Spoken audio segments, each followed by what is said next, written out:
Hello friends, આજે આપણે બનાવીશું વેજીટેબલ મંચાવ સૂપ, જેને બનાવવો ખૂબ જ ઇઝી છે. તો ચલો બનાવીએ. સૌથી પહેલાં મેં અહીંયા નૂડલ્સને થોડા બાફી લીધા છે. એને આપણે એક પ્લેટમાં લઈ લઈશું. આપણે આ નૂડલ્સને સૂપના ટોપિંગ માટે યુઝ કરવાના છીએ, એટલે નૂડલ્સને તળવા માટે આપણે થોડે એને ક્રિસ્પી બનાવવા એના ઉપર થોડો કોર્નફ્લોર છાંટશું. તમારે જો કોર્નફ્લોર ના હોય તમારી પાસે તો તમે મેંદાના લોટનો કે ચોખાના લોટનો ઉપયોગ કરી શકો છો. આપણે કોર્નફ્લોરથી આને સરસ રીતે કોટ કરી દેવાનું છે, જેથી કરીને આપણા જે નૂડલ્સ છે એ એકદમ સરસ ક્રિસ્પી થઈ જશે. તમે જોઈ શકો છો આપણા નૂડલ્સ સરસ રીતે કોટ થઈ ગયા છે કોર્નફ્લોરથી. હવે આપણે તળી લઈએ. અહીં આપણે નૂડલ્સ તળવા માટેનું તેલ સરસ ગરમ થઈ ગયું છે. હવે આપણે આમાં નૂડલ્સ એડ કરી દઈએ. 1 થી 2 મિનિટ જેવો સમય થઈ ગયો છે. તમે જોઈ શકો છો આપણા નૂડલ્સ સરસ તળાઈ ગયા છે. હવે આપણે એને કાઢી લઈશું.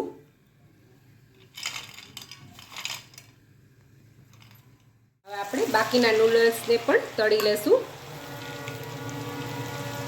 નૂડલ્સ તળાઈ ગયા છે. હવે આપણે સૂપ બનાવી લઈએ. એના માટે હું અહીંયા 1 ટીસ્પૂન જેટલું તેલ લઉં છું. આમાં બહુ જ ઓછા તેલનો ઉપયોગ થાય છે. આપણું તેલ સરસ ગરમ થઈ ગયું છે. હવે આપણે આમાં આદુ, લસણ અને મરચાંને મેં ઝીણા સમારીને એડ કર્યા છે. હવે આપણે બધું 30 સેકન્ડ સુધી સરસ સાતળી લેશું. હવે બધું સરસ સતળાઈ ગયું છે.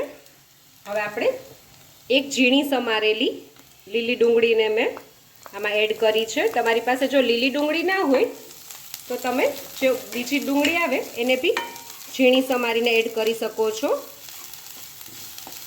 હવે આપણે એની સાથે જ થોડુંક કોબીજને મેં ઝીણું સમારીને આમાં એડ કર્યું છે. થોડું ગાજરને પણ મેં ઝીણું સમારીને આમાં એડ કર્યું છે. થોડુંક કેપ્સિકમ પણ મેં ઝીણું સમારીને આમાં એડ કર્યું છે. હવે આપણે આ બધા વેજીટેબલ્સને એકદમ કૂક નથી કરવાના, બસ થોડા ક્રન્ચી થાય ત્યાં સુધી એને આપણે કૂક કરી લેશું. અને આ સમયે આપણે આમાં થોડું મીઠું એડ કરશું.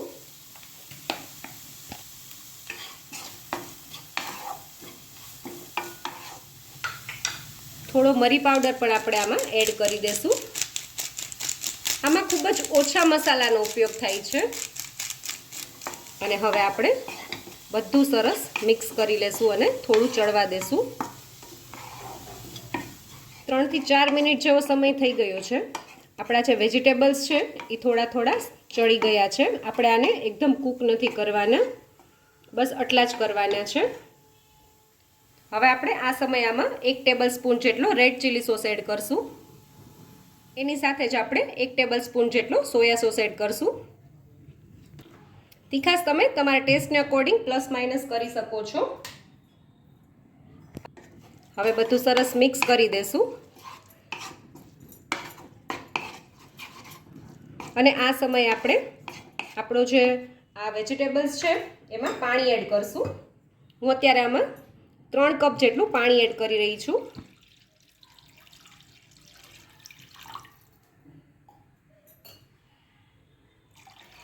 અને હવે આપણે સરસ રીતે આને ઉકળવા દેશું, જ્યાં સુધી એક બોઇલ ના આવે ત્યાં સુધી. તમે જોઈ શકો છો આપણો સૂપ છે એકદમ સરસ રીતે ઉકળી રહ્યો છે.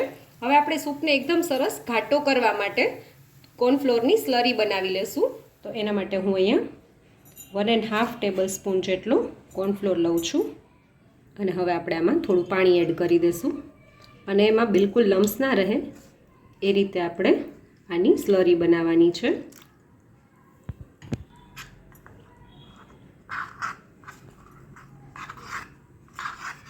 કોર્નફ્લોરની સ્લરી એડ કરવાથી આપણો સૂપ એકદમ સરસ ઘાટો થઈ જશે.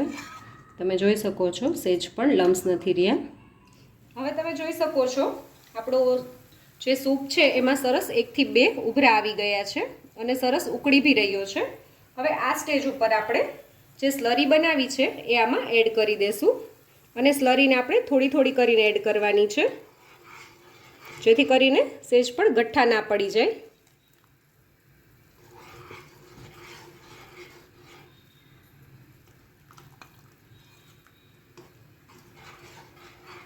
તમે જોઈ શકો છો આપણું જે સૂપ છે એ સરસ ઘાટું થવા માંડ્યું છે.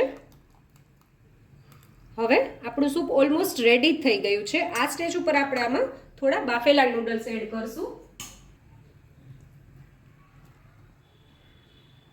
આપણે ઉપર ટોપિંગમાં જે ફ્રાય કરેલા છે એ નૂડલ્સ તો એડ કરવાના જ છીએ, પણ થોડા આવી રીતે આ બાફેલા નૂડલ્સ આમાં એડ કરશો તો એનો ટેસ્ટ એકદમ સરસ આવશે તમે જ્યારે પીશો ત્યારે. હવે તમે જોઈ શકો છો આપણું સૂપ રેડી થઈ ગયું છે. લાસ્ટમાં આપણે આમાં હાફ ટીસ્પૂન જેટલું વિનેગર એડ કરશું, અને જો તમારી પાસે વિનેગર ના હોય તો તમે થોડો લીંબુનો રસ બી એડ કરી શકો છો. અને હવે આપણું સૂપ સર્વિંગ માટે રેડી છે. અને લાસ્ટમાં હવે આપણે આમાં થોડી લીલી ડુંગળીને જો ગ્રીન પાર્ટ હોય એ આમાં એડ કરી દેશું. અને હવે આપણે આને સર્વ કરી લઈએ. તો તૈયાર છે આપણું વેજીટેબલ મંચાઉ સૂપ. જો તમને મારો આ વિડીયો ગમ્યો હોય તો મારા વિડીયોને લાઈક કરજો, શેર કરજો અને મારી ચેનલ કુકિંગ વિથ ઉમા પુરોહિતને સબસ્ક્રાઈબ કરજો, જેથી કરીને આવા નવા વિડીયો હું તમારી સાથે શેર કરી શકું.